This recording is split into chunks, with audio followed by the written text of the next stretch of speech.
What's up guys, it's Gear Greg today with an update video about the UFC 313 card, how good my predictions were, what we got right, what we got wrong, and yeah, just get into it, man. So starting off, I think it's pretty obvious if you watched my last video. I went 3-5.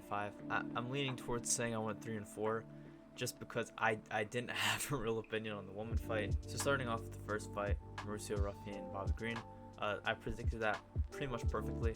Bobby Green is a little bit cocky. Mauricio Ruffian is really good on the outside, keeping his opponents at a distance, and that's exactly what he did. Kept him at a distance, backed him up towards the cage, and then if you guys saw the spinning heel kick, absolutely fucking beautiful. That isn't in contention for KO of the year of 2025. I will be absolutely surprised. It was absolutely beautiful. Picture perfect form. Next up, woman fight. Again, I didn't really give my opinion on this. I said Lucinda would win just because of her record. I don't know either fighters.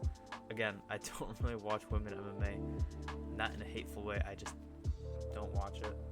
And I mean, yeah, it went about as how I would expect it to go. I watched 2 of the rounds and I got so fucking bored that, I went to go brush my teeth. I went to go do some other bullshit. It just was not a good fight. Next up, we got Jalen Turner, Ignacio Bahamondes. Again, I mean, I predicted it pretty well, other than the fact that I thought Ignacio would win by KO. He won by submission, but I mean, still. As per how my prediction went, I do think that Ignacio is going to be a real problem in the lightweight division. I mean, you guys saw how easily he messed up Jalen Turner, and now we know that not only is he a crazy knockout artist, he is also very, very good on the floor. And so again, in the lightweight division, he's going to be a real problem, and I think he's going to do very well in the top 15 ranks. Next up for our co-main, Gaethje and Fiziev.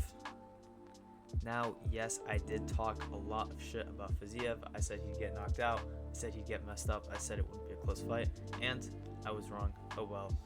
Fiziev did actually do pretty good for the person that he's fighting, but again, I don't think it was deserved whatsoever. I mean, he had Gaethje. He was literally sitting on his head. He had a reverse triangle. He could have won the fight in the first round in the first 3 minutes, but he catastrophically fucked it up.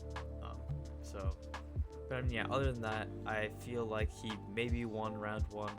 Gaethje beat him in 2 and 3. Again, it was a very close fight. There is an argument to be made that Fiziev won that fight because it was a split decision, but I don't think Fiziev deserved it regardless. Now for the final and last fight, Alex Pereira and Magomed Ankalaev.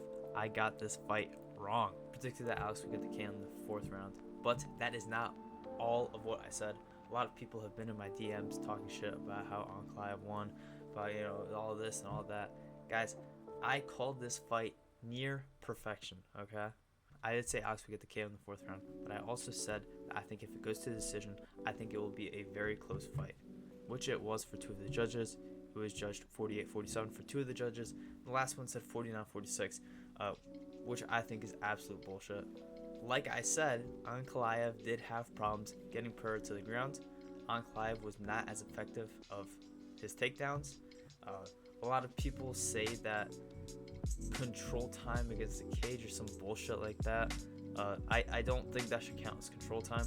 He held him against the cage. He used momentum to keep him against the cage, and he didn't really do anything with it other than maybe 1 or 2 straight punches that barely landed and a couple knees that didn't look like they hurt too much. I mean, if the ref is separating you, again, I don't think this should be counted as control time. I woke up and I saw like a 5-minute control time statistic on Instagram, and I was like, whoa, what the fuck is going on? Regardless, looking back at the fight, yes, I think Ankalaev won. I'm not going to be some sort of Alex Pereira fan and say that, it was a, robbery, whatever, etc. It was a close fight, but Ankalaev did do a little bit more, and I do think that it was a well-deserved W. Now, this is not to say that I liked the fight.